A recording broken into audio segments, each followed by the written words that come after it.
Praise the lord. సర్వయుగములలో సజీవుడైన పునరుత్థానుడైన యేసు క్రీస్తు పేరిట మీ అందరికీ పునరుత్థాన శుభములు కలుగును గాక.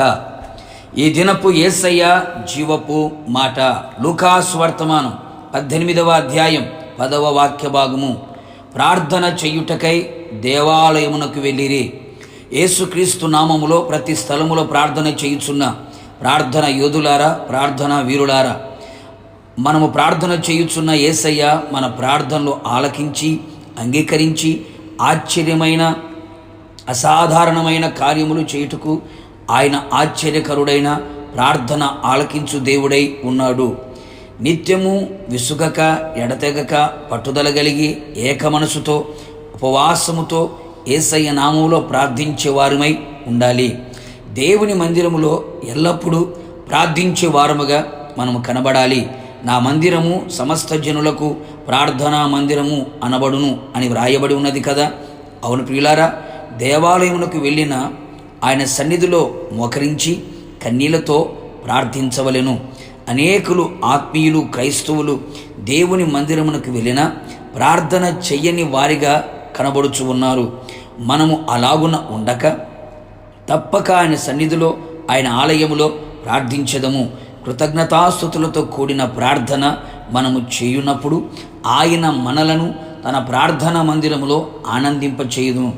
సహోదరి అయిన హన్న తన హృదయమును కుమ్మరించి ప్రార్థించగా ఇశ్రాయేలు దేవుడైన యెహోవా మనవి ఆలకించి ఆమె నోటి నిండా నవ్వుని పుట్టించి ఉన్నాడు కదా.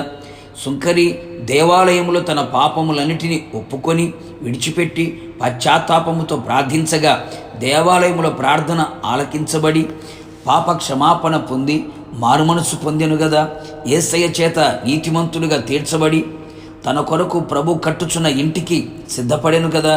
రెయ్యింబగళ్ళు ఉపవాస ప్రార్థనతో దేవాలయమును విడవక ప్రార్థించిన వృద్ధురాలు అయిన అన్న అనే తల్లి యేసయ్య ప్రత్యక్షతను చూచి ఉండెను.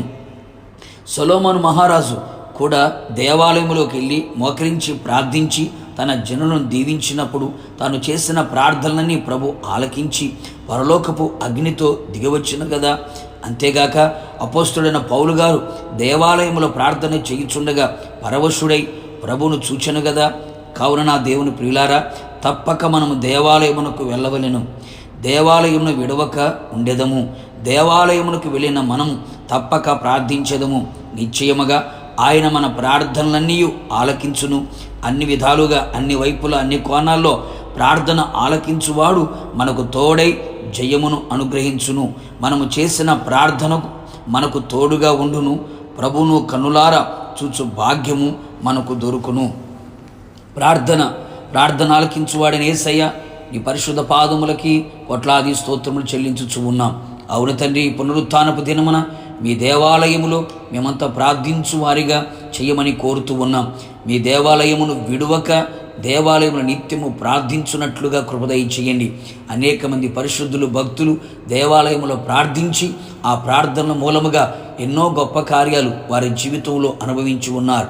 నిశ్చయముగా మేము కూడా ఎల్లప్పుడూ దేవాలయమును విడువక దేవాలయములో ప్రార్థించువారిగా మా జీవితంలో మలచి మీరు చేయదలిచిన కార్యములన్నీ మా ప్రార్థన ఆలకించి చేయమని మహిమ పొందమని రాకడకు సిద్ధపరచమని యేసు నామములో అడుగుచున్నాను తండ్రి, ఆమేన్. నిశ్చయముగా మీరును మీ కుటుంబ సభ్యులందరూ ప్రార్థన చేయుటకు దేవాలయమునకు వెళ్ళుదురుగాక. God bless you.